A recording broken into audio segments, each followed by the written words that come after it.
एक दिन शहनशाह अकबर ने अपने दरबारियों के सामने एक सवाल पेश किया, जो कि सवाल ये था कि कौन से दरिया का पानी सबसे बेहतरीन है। तमाम दरबारियों ने यकजुबान होकर कहा कि आलीजा, दरिया गंगा का पानी सबसे बेहतरीन है। मगर बीरबल खामोश था। शहनशाह ने देखा और उससे दरियाफ्त किया कि बीरबल, तुम क्यों खामोश हो। बीरबल ने जवाब दिया कि महाराज, दरिया जमुना का पानी सबसे बेहतरीन है। शहनशाह बड़ा हैरान था बीरबल का जवाब सुनकर, और उसने कहा कि बीरबल, तुम्हारे पास इसका क्या सबूत है।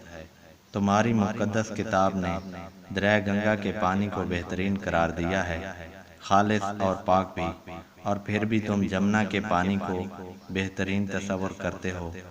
बीरबल ने कहा कि महाराज, हम किसी तरह पानी और आब हयात का मुकाबला कर सकते हैं, और आप जो दरिया गंगा में बहते हुए पानी को देखते हैं, वो पानी नहीं है, आब हयात है। यही वजह है कि मैंने कहा दरिया जमुना का पानी बेहतरीन है। आम दरबारी खामोश बैठे थे, और सिर्फ शहनशाह ही था जो बीरबल के साथ सही होने पर मुत्तफिक था। दरबार में एक दिन शहनशाह ने एक दूसरा सवाल दरबारियों को पेश किया, जो कि ये था कि वो कौन सी चीज़ है जिस पर चांद और सूरज की रोशनी नहीं पड़ती। किसी भी दरबारी के पास सवाल का जवाब ना था।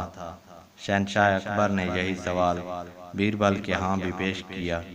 बीरबल ने थोड़ी देर सोचा और बाद अज़ां उसने कहा कि महाराज, सिर्फ एक ऐसी चीज़ है जिस पर चांद और सूरज की रोशनी नहीं पड़ती।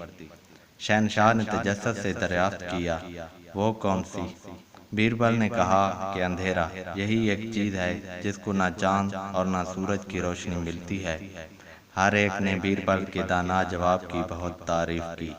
वीडियो अच्छी लगी है तो चैनल सब्सक्राइब कीजिए। शुक्रिया।